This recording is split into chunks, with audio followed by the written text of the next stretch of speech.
Sebelum merekan kultivator, menyimak alur ceritanya, mohon siapkan kopi hangat terlebih dahulu. Oke, tanpa lama-lama, lanjut alur ceritanya. Wilayah terlarang di bagian timur Phoenix Selatan ini bukanlah tempat yang luas. Reruntuhan kota Shuqing dan para pemulung yang tertinggal berada tepat di pinggiran. Itulah sebabnya para pemulung memasuki tempat itu pada hari yang sama saat matahari akhirnya terbit. Itu juga alasan mereka meninggalkan reruntuhan saat matahari terbenam. Mereka bertemu dengan beberapa binatang mutan, tetapi para pemulung mengirim mereka dengan cepat. Shuqing memperhatikan mereka di tempat kerja dan dapat mengetahui sedikit tentang mereka. Misalnya, dia yakin bisa berhadapan langsung dengan pemulung manapun selain Sersan Thunder. Mereka bukan kultivator, tapi mereka bertarung dengan percaya diri dan keganasan. Dan mereka adalah tipe orang yang berjuang tanpa rasa takut saat menghadapi kematian. Hal ini membuat mereka sangat berbahaya. Dia mungkin akan kesulitan bertarung 2 lawan 1 sekaligus, dan jika 3 lawan 1, maka dia akan kalah. Dengan mengingat pengetahuan itu, dia mengingatkan dirinya untuk sangat berhati-hati. Ketika mereka semakin dekat ke dunia luar, dia memperhatikan bahwa para pemulung terlihat semakin nyaman. Mereka bahkan mulai bercanda sedikit. Satu-satunya yang tidak berpartisipasi adalah Sersan Thunder. Yang lain tidak keberatan, dan nyatanya mereka tampak menghormatinya. Hal itu tentu saja membuat Shuqing sangat penasaran siapa sebenarnya dia. Namun rasa penasaran itu tidak menyurutkan kewaspadaannya. Bahkan saat mereka hendak meninggalkan kawasan terlarang. Sepanjang waktu, dia mengikuti para pemulung tetapi tidak terlalu dekat dengan mereka. Meski begitu, dia tetap berada cukup dekat untuk mendengarkan mereka berbicara. Saat langit mulai gelap, Shuqing merasakan kehangatan tertiup angin. Berhenti di tempatnya, dia memandangi hutan belantara di belakang mereka, lalu mengintip apa yang ada di depan. Sepertinya ada semacam penghalang tak kasat mata yang membentang dari langit hingga ke daratan. Di dalam penghalang itu terdapat wilayah terlarang, di mana segala sesuatunya sangat dingin dan suram. Di luar penghalang ada dunia biasa, di mana cuacanya seperti musim semi. Mereka meninggalkan wilayah terlarang. Di luar sudah malam, tapi ada langit berbintang yang berkilauan di atas, bersamaan dengan bulan yang cemerlang. Tanahnya masih terpencil, tapi tidak seram seperti wilayah terlarang. Anda bahkan dapat mendengar suara burung dan binatang biasa. Di semak-semak yang jauh, Shuqing melihat seekor kelinci memandang mereka dengan hati-hati saat mereka berjalan. Dia menatap semuanya dengan linglung. Para pemulung lainnya terlihat lebih santai dari sebelumnya, dan bahkan Sersan Thunder pun tampak tidak terlalu tegang dibandingkan sebelumnya. Begitu berada di luar wilayah terlarang, para pemulung merasa nyaman dan mulai mengobrol dengan santai. Kami akhirnya berhasil keluar. Segalanya berjalan baik kali ini, tapi meski begitu, ini mungkin terakhir kalinya aku masuk ke salah satu wilayah terlarang itu. Tidak masuk kembali, jika kamu ingin tetap hidup di dunia terkutuk ini, dan jika kamu ingin menjalani kehidupan yang lebih baik, maka kamu harus mempertaruhkan hidupmu di daerah terlarang. Cepat atau lambat, aku akan membeli beberapa properti di salah satu kota 7 mata darah. Shuqing masih tetap diam, tapi dia mendengarkan semuanya dengan cermat. Sejauh ini, dia sudah belajar cukup banyak dengan menggunakan metode itu. Misalnya, dia telah mendengar mereka menyebutkan 7 mata darah beberapa kali, dan menyimpulkan bahwa itu adalah semacam organisasi yang kuat. Dia juga mendengar mereka menyebut negeri Violet beberapa kali. Itulah yang kamu incar. Seven Blood Eyes memiliki banyak kota. Contohnya, Antlerville. Hanya saja, kamu tidak punya cukup koin roh untuk membeli sumber daya di sana. Dan juga, kamu memerlukan rekomendasi dari murid Seven Blood Eyes untuk bisa masuk. Lagi pula, siapa yang ingin membeli properti saja? Saya ingin benar-benar bergabung dengan 7 mata darah sebagai murid. Kamu tidak akan bertahan selama 3 hari di 7 mata darah. Jadi berhentilah menyombongkan diri.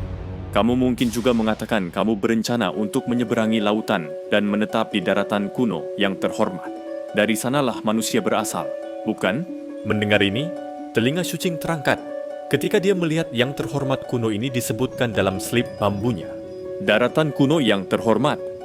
Jika aku begitu tangguh sehingga aku tidak perlu khawatir tentang semua hal berbahaya di laut, kamu pikir aku tidak akan pergi? Kedua pemulung itu melanjutkan pembicaraan mereka beberapa saat hingga mulai berubah menjadi perdebatan sengit. Shuqing mendengarkan sepanjang waktu, berharap mendapatkan informasi baru. Akhirnya, Sersan Thunder menyela. Mencapai daratan kuno terhormat bukanlah hal yang mustahil jika kamu benar-benar ingin melakukannya. Ada 4 cara. Kamu hanya perlu memutuskan mana yang terbaik untukmu. Pertama, pergilah ke yayasan pendirian saat kau berumur 15 tahun dan dengan demikian disebut sebagai terpilih. Kedua, bayar biaya sebesar 300.000 koin roh ke negeri Violet atau 7 mata darah, atau bahkan ke gereja keberangkatan. Ketiga, memberikan kontribusi yang signifikan dalam pembuatan pil bagi umat manusia. Keempat, ditunjuk sebagai murid penerus oleh salah satu dari berikut ini.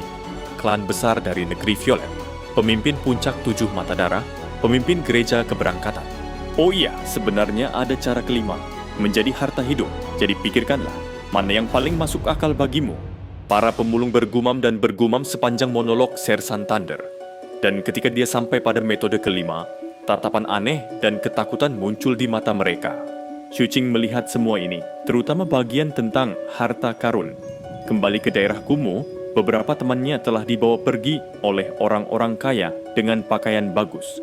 Dia ingat orang-orang mengatakan bahwa mereka dianggap sebagai harta karun hidup, dan banyak anak muda di daerah kumuh yang iri. Sekarang, lebih dari sebelumnya, dia bertanya-tanya tentang apa semua itu. Melihat Sersan Thunder yang tua, dia diam-diam bertanya, "Maaf, apa itu harta karun hidup?" Sersan Thunder memandangnya sejenak sebelum menjawab. Mereka adalah orang-orang yang tubuhnya telah dikaitkan dengan harta magis. Daging dan darah mereka menyerap mutagen yang tercemar dari harta karun itu, sehingga memungkinkan untuk menggunakan harta itu dengan aman. Namun, karena itu, tubuh mereka dengan cepat layu, dan mereka mati. Pupil mata Shuqing mengerut, tapi dia tidak berkata apa-apa lagi. Penyebutan harta karun hidup tampaknya membuat kelompok itu sedikit bingung, dan tidak ada yang mengatakan apapun saat mereka terus berjalan sepanjang malam.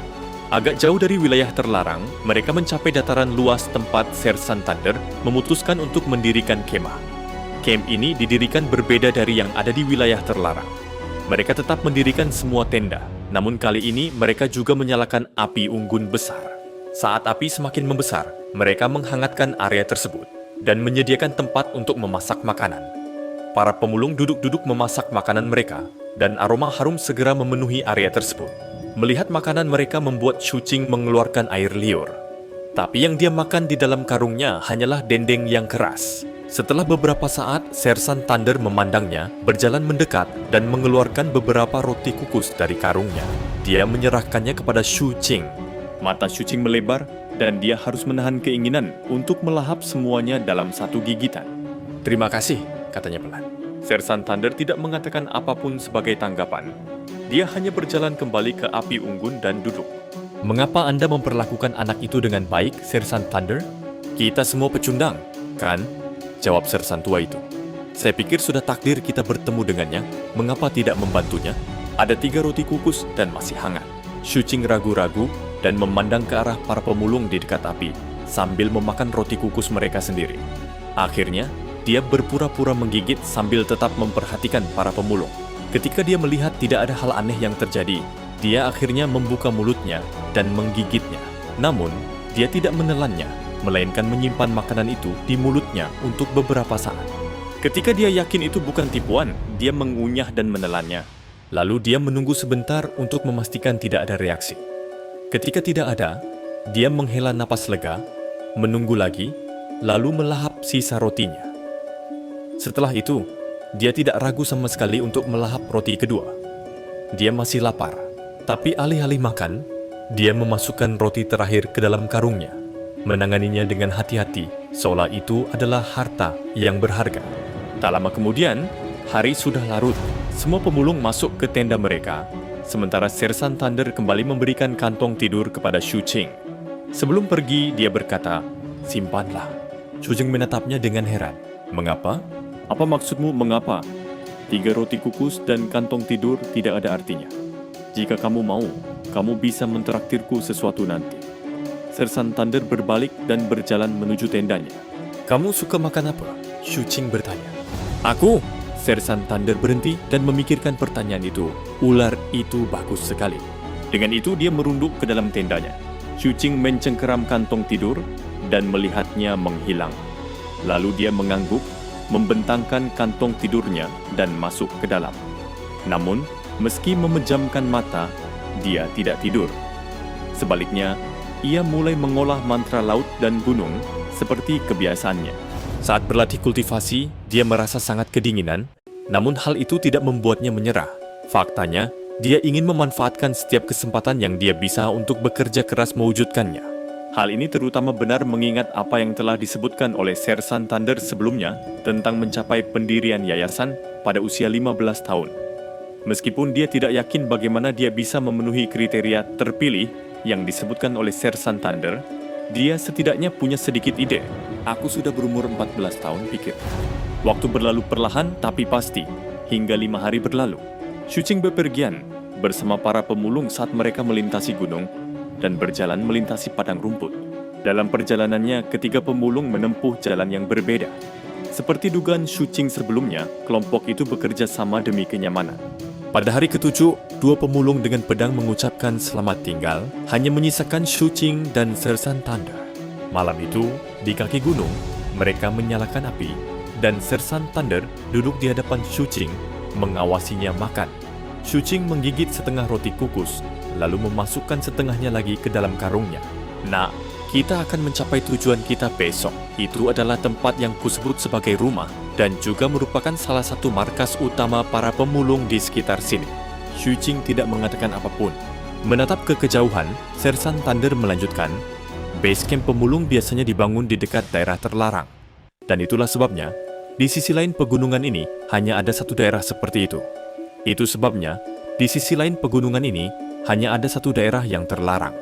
Tempat di mana kamu berada adalah tempat yang baru, sedangkan tempat ini sudah ada sejak lama. Ada binatang buas yang hidup di dalamnya dan hal-hal berbahaya lainnya. Mutagen di sana sangat kuat, sehingga orang biasa yang masuk lebih dari 1 hari akan mati. Bahkan aku tidak bisa bertahan seminggu penuh di dalam. Namun semanggi berdaun 7 tumbuh di sana yang merupakan salah satu bahan utama bolus putih. Bolus putih adalah salah satu pil yang paling umum digunakan para petani pil untuk membersihkan diri dari mutagen. Itu sebabnya banyak orang datang ke sini. Namun, karena tidak suka mati dan tidak terbiasa dengan daerah tersebut, mereka biasanya tidak mendapatkan semanggi berdaun 7 itu sendiri. Mereka membayar koin semangat untuk mempekerjakan pemulung untuk melakukannya untuk mereka. Sersan Thunder memandang Shuqing. Apakah kamu mengerti maksudku? Setelah mendengar manfaat bolus putih, Shuqing menyipitkan matanya dan berpikir sejenak sebelum menjawab. Pemulung adalah penjahat yang bersedia melakukan apapun demi uang. Mata Sersan Thunder membelalak karena terkejut, lalu dia tertawa. 100% benar, di base camp pemulung ada satu aturan. Yang lemah adalah mangsa yang kuat. Kekuatan lebih penting dari apapun. Bisa dikatakan, base camp kami adalah tempat yang bagus untuk ditinggali. Ada pasar di mana kamu bisa membeli apapun yang kamu butuhkan, dan kadang-kadang karavan lewat, jadi biasanya ada barang-barang bagus untuk dibeli kemanapun kamu pergi. Oleh karena itu, tidak sembarang orang bisa tinggal di sana. Pemula yang ingin menetap terlebih dahulu harus melewati bis trial untuk mendapatkan izin tinggal. Itu adalah aturan yang ditetapkan oleh pemilik camp. Jika kamu lulus ujian itu, maka kamu bisa tinggal bersamaku jika kamu mau.